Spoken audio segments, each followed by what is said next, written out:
The year is 2018. The Orlando Magic are on the clock with the 6th pick in the 2018 NBA Draft.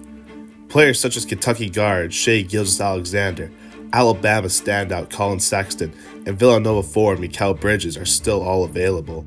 The Orlando Magic select Mohamed Bamba from the University of Texas. Many people now may look at this draft and laugh at this pick as there was top talent taken after him, but in the moment this was seen as a great pickup from the Magic.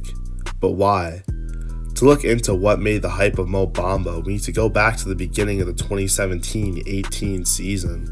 With his record-setting 7'10" wingspan, Mo Bamba had the potential to be a defensive superstar in the NBA. In his freshman season, Mo Bamba dominated defensively, posting an impressive 10.5 rebounds and 3.7 blocks per game.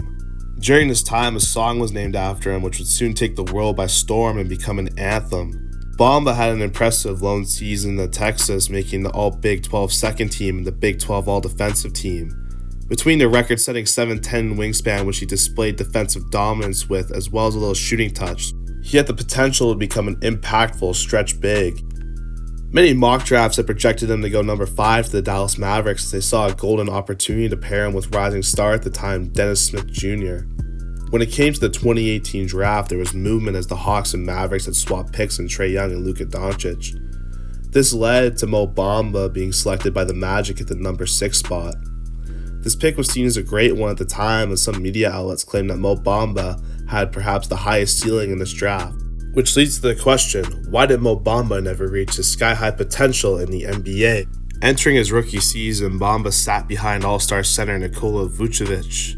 This limited his playing time to 16.3 minutes per game. This is a tough situation to be in for a young center such as Bamba, as players who are seen as raw often need playing time to develop and become more comfortable and confident with their game at the NBA level. Bamba was able to play in 47 games before his rookie season was cut short by a stress fracture in his left tibia. Through these 47 games, Bamba averaged 6.2 points, 5 rebounds, and 1.4 blocks per game. His shot blocking ability and defensive presence stood out, with a block percentage of 7.7%, ranking him among the league's best shot blockers on a permanent basis. While his rookie year didn't allow him to showcase his full potential and give him valuable experience, even if his minutes and role were restricted by the presence of Vucevic. Going into his sophomore NBA season, fans had high hopes for Mo Bamba as he was only 21 years old. Mo Bamba's season was not the greatest. He was still playing behind Nikola Vucevic. His minutes were reduced to 14.2, which led to the stat line of 5.4 points per game, 4.9 rebounds per game, and 1.4 blocks per game. However, Bamba did show improvement as a floor spacer, shooting 34.6% from beyond the arc. After the COVID-19 hiatus, Bamba tested positive for the virus, which significantly impacted his conditioning and strength.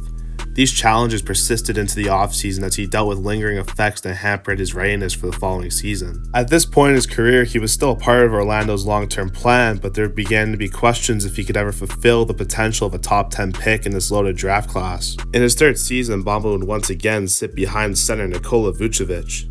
He again saw a limited amount of games, primarily because he struggled with injuries during the season. Most notably, he had issues with back spasms and other physical setbacks, which contributed to him missing these games. However, during the season, Magic would trade their center Nikola Vucevic to the Chicago Bulls. In return, the Magic got a package which included center Wendell Carter Jr., a player part of the 2018 draft class. Because of this, Bamba was able to start in 5 games and share time with Carter. Going into his 4th NBA season, Bamba would have an opportunity to show his defensive potential. He played a full 71 games, starting in 69 of them, which was a significant jump from the previous season in terms of opportunity. This was a career year for Bamba as he averaged 10.6 points, 8.1 rebounds, and 1.7 blocks on 25.7 minutes per game. With his considerable upside, his performances were often inconsistent. There were games where his scoring and rebounding were impressive. Regardless, Bamba was able to grow as a player as he was now playing well over 20 minutes a game on a young Magic team. However, things would take a turn for the worst following the season. After a stronger 2021 to 2022 season, Bamba saw his playing time significantly reduced. He played only 15.7 minutes per game in his 5th season compared to over 25 minutes per game the previous season. His decreased role came as the Magic focused more on developing a young core, including players like Wendell Carter Jr., Franz Wagner, and emerging star Paolo Banchero. Bamba also faced competition for minutes with Bull, another versatile big man on the roster who could shoot threes. Bamba struggled with injuries throughout the season, which further limited his opportunities to contribute regularly. He was even traded to the Los Angeles Lakers in February 2023 in exchange for Patrick Beverley. This was a well-needed change for Bamba, as it was clear his time with the Magic was coming to an end. The reality was Bamba just hadn't improved his game a significant amount in his time with the Magic. Bamba only played 9 games with the Lakers, averaging 3.7 points and 4.6 rebounds in 9.8 minutes per game. His time in LA was limited as the team had established rotations and Bamba was often used infrequently. Because of his injuries, he was not able to play in the postseason and provide depth for the Lakers. Bamba just couldn't seem to establish himself as a key contributor in the NBA, a common theme through his young career. He once had the potential to be an impactful defensive stretch big within this league. In the 2023 offseason, Mo Bamba would sign a 1-year veterans minimum contract with the Philadelphia 76ers. This move was made in part due to the uncertainty around Paul Reed's future with the team, as Bamba could provide backup center depth behind Joel Embiid. Despite his physical tools, Bamba had struggled with consistently in the previous season. The 76ers hoped he could offer a floor-spacing shot-blocking presence at a low-risk price. In 57 games played, Bamba had only averaged 4.4 points, 4.2 rebounds, and 1.1 blocks. He had some good moments such as a 14-point performance, but he was ultimately stuck behind Joel Embiid and Paul Reed on the depth chart.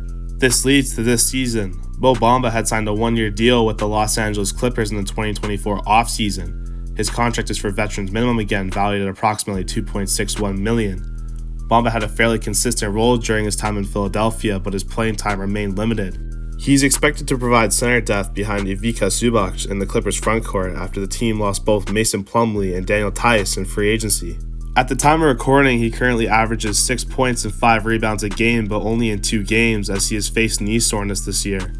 Mo Bamba's career has been marked with a mix of potential and inconsistency. While he entered the NBA as such a highly touted prospect with his shot blocking and three-point ability, his progress was slowed by injuries, fluctuating roles, and inconsistent performances. His lack of an impact on both ends of the court, particularly defensively in one-on-one situations, along with limited offensive efficiency, prevented him from living up to the hype. Though still an okay backup, his development has not met expectations set during his draft year. This makes me wonder if he were drafted to a team such as the Mavs with a better opportunity, would he have had a better career? What if he didn't face injuries or other health setbacks? Bamba is a player I hope he could find a role as a backup on a team for years to come, as he was one of the most exciting NBA prospects.